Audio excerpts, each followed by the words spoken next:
Hello everybody. In this video we're going to be developing a short-run macroeconomic model that's based in a spreadsheet. In this video we're going to be combining three relationships, namely the IS curve, the real Taylor or RT curve, and the Phillips curve into a single model. We're going to start off with a brief review of each of them. If you need more background on these relationships, the website has some videos that discuss each of them in greater detail. And if you really want to dig deeper, I recommend having a look at several chapters in my book. So let's start with the IS curve. The IS curve shows us how the real interest rate affects the output gap through its impacts on aggregate demand. When the real interest rate falls, households and firms spend more, an increase in the output gap. When the real interest rate rises, households and firms spend less, a decrease in the output gap. If we have the output gap on the horizontal axis and the real interest rate on the vertical axis, we'll see therefore that the IS curve slopes downwards. Now the RT curve, or real Taylor curve, reflects the central bank's dual goals to stabilize both prices and output. Put differently, the curve shows us what the central bank will do if it stays on its policy rule, what we sometimes call a Taylor rule. If we have an increase in the output gap that reflects an increase in aggregate demand, the central bank must raise interest rates. Here, its goal is to keep demand and inflation from rising too much, and this is consistent with its broader goals of output and price stabilization. In the other direction, if we have a decrease in the output gap that reflects a fall in aggregate demand, the central bank must reduce interest rates. Here, its goal is to keep demand and inflation from falling too much, again, consistent with its broader mandate of stabilizing prices and output. Once again, if we have the output gap on the horizontal axis and the real interest rate on the vertical axis, the RT curve will slope upward. The Phillips curve, or PC, shows us the relationship between the output gap and the inflation rate. Suppose that demand increases and the output gap rises. Firms will face higher production costs. That includes higher wages, and these higher wages will be passed on to final purchasers of goods and services in the form of higher prices, that is, more inflation. In the other direction, suppose that demand decreases and the output gap falls. Firms will enjoy lower production costs, including lower wages, and these cost savings will be passed on to final purchases of goods and services in the forms of lower prices, less inflation.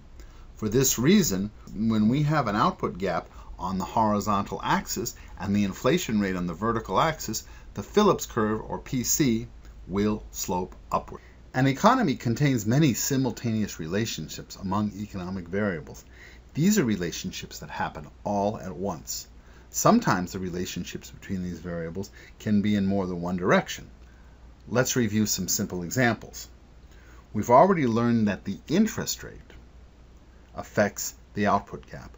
When interest rates fall, it's cheaper for households and firms to borrow. Lower interest rates thus encourage more demand.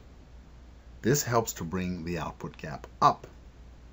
In the other direction, when interest rates rise, it's more expensive for households and firms to borrow. Lower interest rates thus squeeze out some demand. This helps to bring the output gap down. That's the message of the IS curve.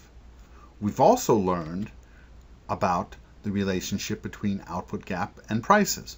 More demand will push prices upward. Higher inflation. A fall in demand will typically mean lower inflation. This is one of the main messages of the Phillips curve. However, both the output gap and the inflation rate will have impacts on the interest rate that the central bank sets in its efforts to achieve its goals of price and output stabilization. It will raise interest rates if the inflation rate rises above the desired rate of inflation, what we call the central bank's inflation target. It will reduce interest rates if the inflation rate falls below that target rate. In the same vein, if the output gap rises, the central bank will also be raising interest rates, once again in order to pursue its dual mandate of price and output stabilization. In the other direction, if the output gap falls, the central bank will be reducing interest rates in pursuit of its dual mandate. Our job now is to combine all of these simultaneous relationships into a single model. That way, we can see more clearly how everything happens at once. So let's look at an initial situation, what we will call our baseline scenario.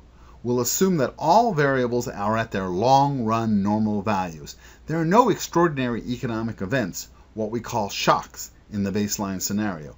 Demand and supply are both at their normal long-run levels. The public's expectation of inflation is exactly equal to the inflation rate that we observe, and that's exactly equal to the central bank's target or desired inflation rate. For this reason, the central bank will set the real interest rate at its long-run normal or natural level. In the upper chart, we see that economic equilibrium occurs where the IS and RT curves intersect. The output gap is at zero. Output is at its potential level with the real interest rate at its natural level. In the lower chart, we see that the inflation rate corresponds to a zero output gap, assuming that there are no extraordinary economic events or shocks. Now we're going to move to the spreadsheet-based model. The model will tell us what will happen to three key variables: the output gap, the real interest rate, and the inflation rate when certain economic events that are in some sense extraordinary take place. We call these economic shocks. Let's start by reviewing the layout of the sheet. In the upper left, we'll be putting certain shocks: aggregate demand, aggregate supply, inflation expectations, and the discretionary monetary policy of the central bank. In this simple model, we'll just be putting a plus or a minus, a plus for a positive shock, a minus for a negative shock. Directly below, we're going to be seeing a verbal explanation of what each of these shocks mean, but the end goal of this exercise is to find out the result of these shocks. We'll see these results in two ways. Here in the bottom left, we'll see a description of the shock's results, and over here to the right, we'll see graphical depictions of these shocks through shifts in the IS curve, the RT curve, and the Phillips curve. So let's do our first set of experiments.